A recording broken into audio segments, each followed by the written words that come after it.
Good morning, students. If I'm making this in case you were absent or if you want to go back and review. As always, please make sure that when we are doing a presentation that you have your notebook out and ready. I would title the top of this notebook page, The Power and Purpose of Writing. This is our kind of first writer's boot camp day. And the whole purpose of this really is to not necessarily teach you at the moment what the structure of writing looks like, but what you have to have powerful writing.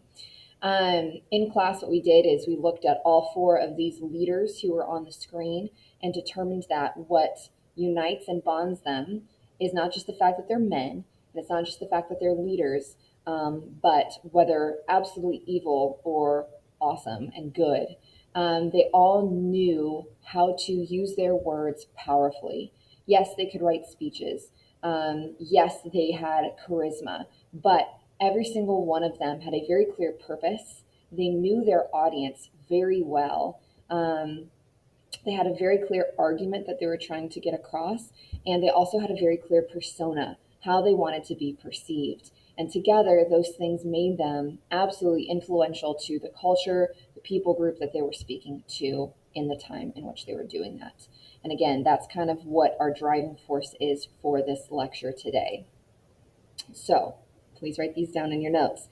All writing revolves around four key elements, and we're going to go a little bit more into detail about these, but I'll just kind of get them out there right now.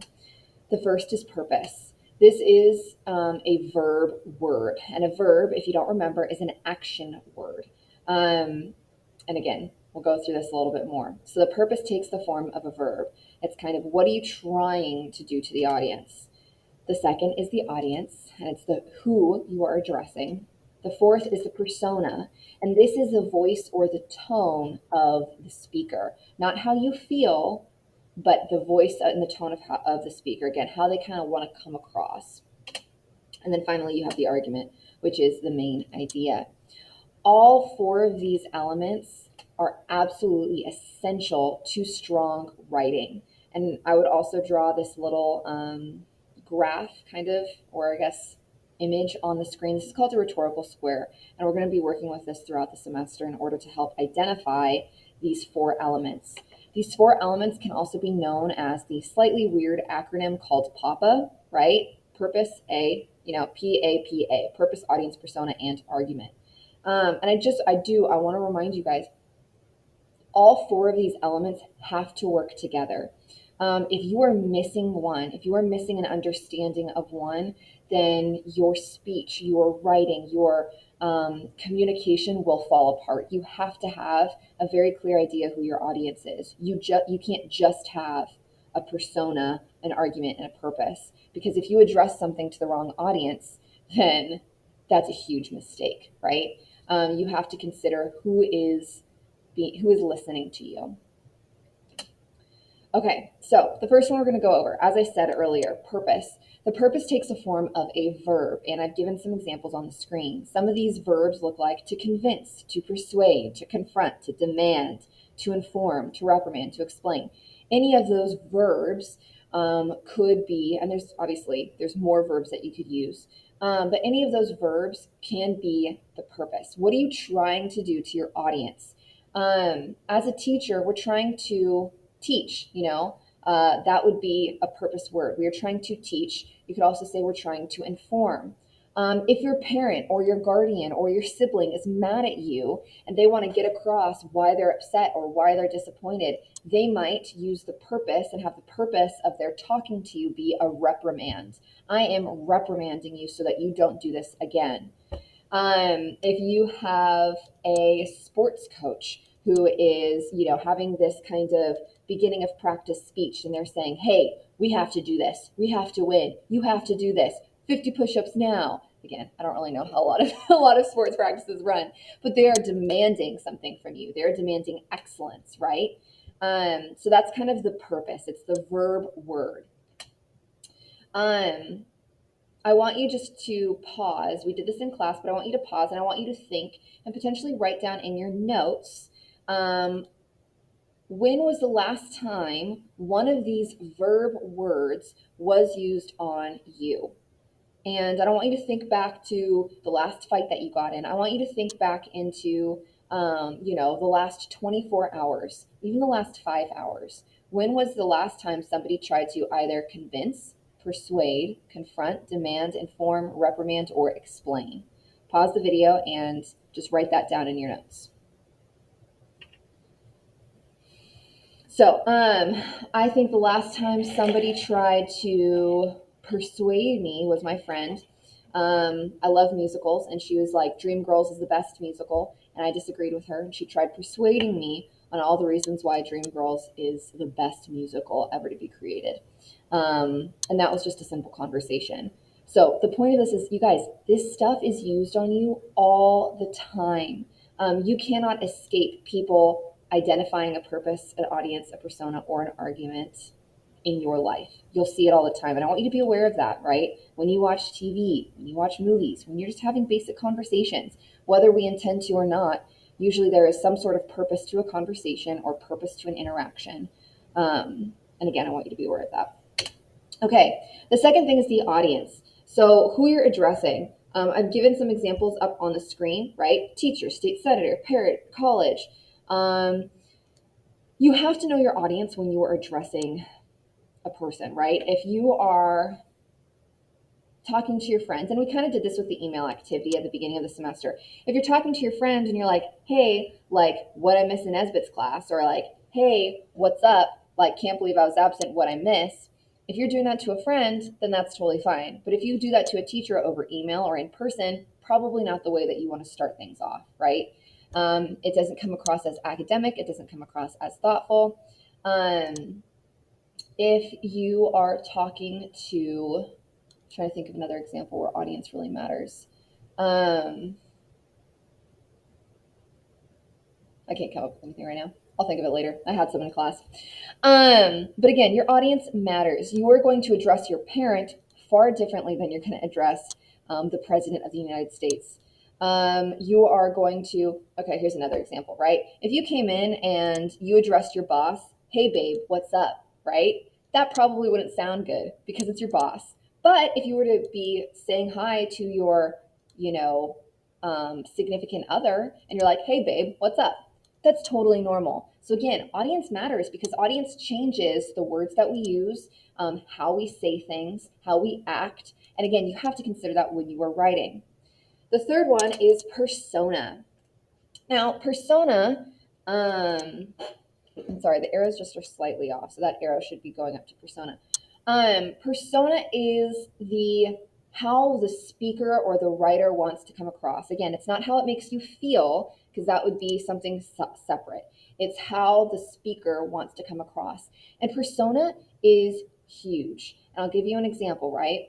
So you could have the same purpose, you could have the same audience, and you could have the same exact argument, but your persona could be completely different, okay? So my two examples would be Martin Luther King Jr. and Malcolm X. They both had very, very similar purposes when they were speaking, right? They both had a very, very similar audience. They had a very similar argument. However, their personas were completely different, and they were the persona was intended to do different things. So you've got Martin Luther King Jr., who's standing in the Washington Mall, and he's saying, "I have a dream," right?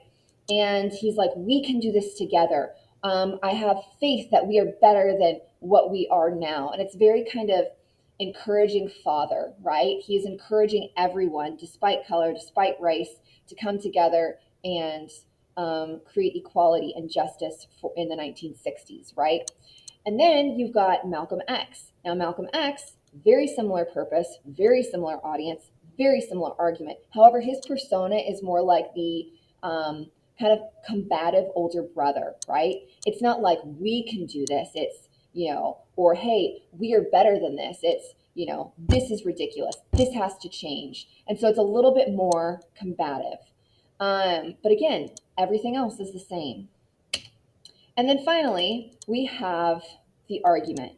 And I want you guys to write this sentence frame down. It's your main idea is what you are trying to accomplish by using that verb with that audience. So the argument, if you want to replace main idea with argument, right down here, right?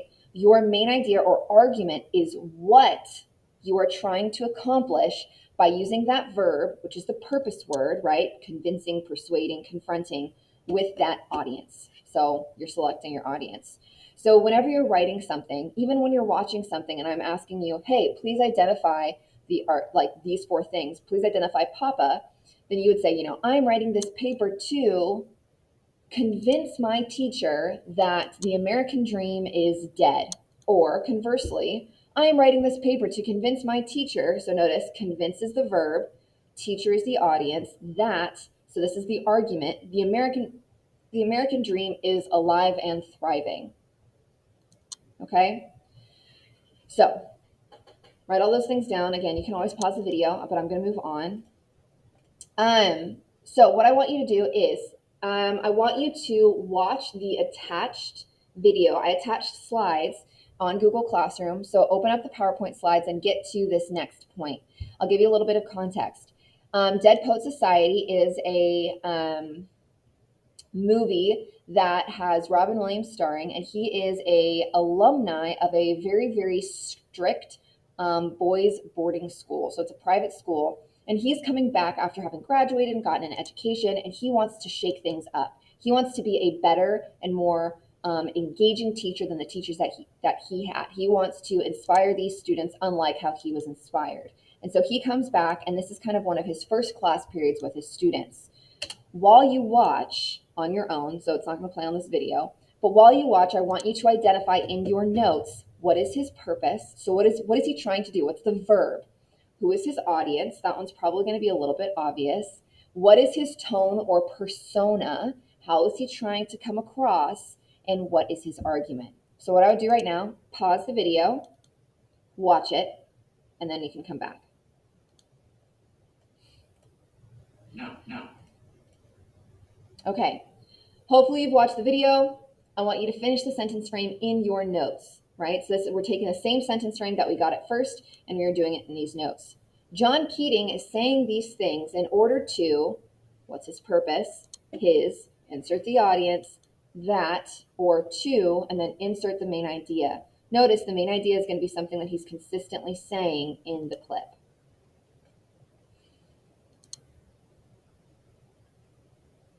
So if you wrote this stuff down, and I'm going to share what some of the students said, you could come up with something like, John Keating is saying these things in order to inspire, purpose verb word, his students, which is his audience, to seize the day or make the most of their lives, right?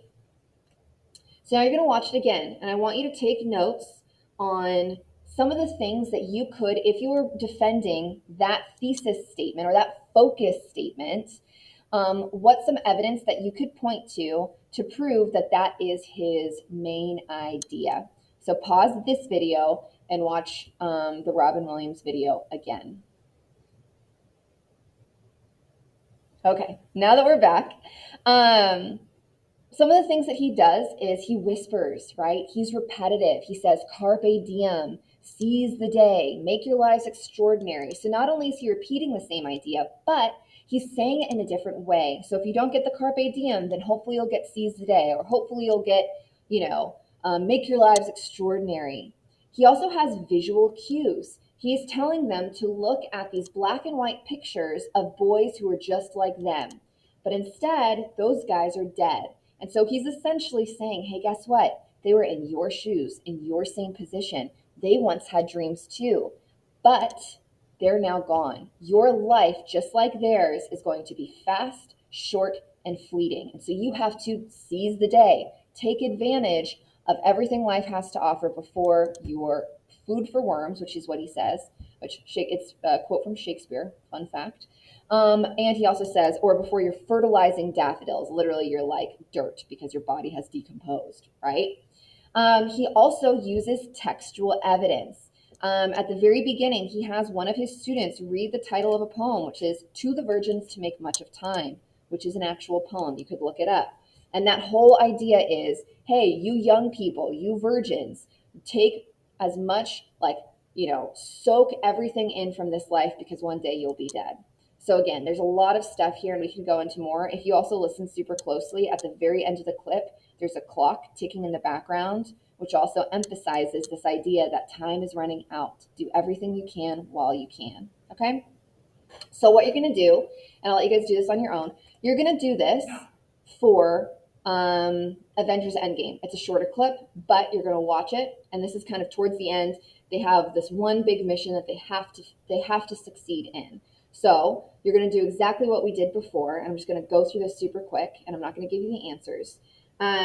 What is Captain America's purpose? Who is his audience? What is his persona? How does he want to come across? And what is his argument?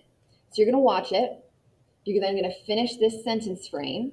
Captain America is saying these things in order to insert purpose verb, his, insert audience, to, and then insert main idea. And then you're going to watch it a second time and you're going to choose some evidence that would help you support this. Now, I just want to point one more thing out.